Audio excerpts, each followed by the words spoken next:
বর্ষার দিনে সকালবেলা এত ভালো খাবার দাবার রান্না হলে কার না ভালো লাগে বলো তো। প্রায় টানা ৩-৪ দিন হলো সূর্যের দেখা নেই, তো কি হয়েছে, আমাদের তো নিজেদের রুটিন গুলো পালন করতেই হবে। তো সকালে আমার যা যা কাজ ছিল সেগুলো করে নিয়ে আমি স্নানটাও সেরে নিয়েছি। বর্ষার দিনে সকালবেলা স্নান করে নেওয়াটাই ভালো। জামা কাপড় গুলো একবারে ধুয়ে নিয়েছি, কারণ বৃষ্টির কোনো ভরসা নেই, যেটুকু জল ঝরবে সেটুকুই লাভ, বাকিটা ফ্যানের হাওয়ায় শুকাতে হবে। আমি যেহেতু রোজ জামা কাপড় ধুই, তাই বর্ষার দিনে একটু অসুবিধা হয়। এরপর পুজো দিয়ে চলে গেলাম মায়ের কাছে। মা তখন চিড়ের পোলাও করছিল, এটা কিন্তু একদম সহজ।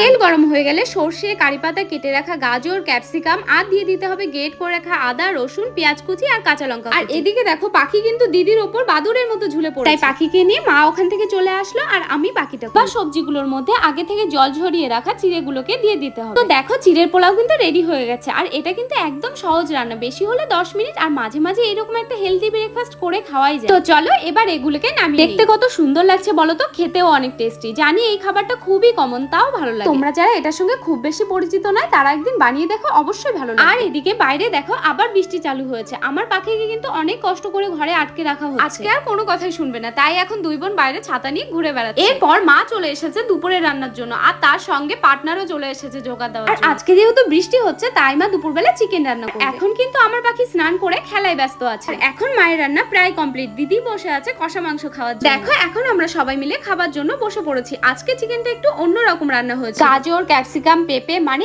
স্টু এর মতো বলতে পারো, কিন্তু স্টু নয়। যাই হোক হেব্বি লেগেছিল কিন্তু খেতে।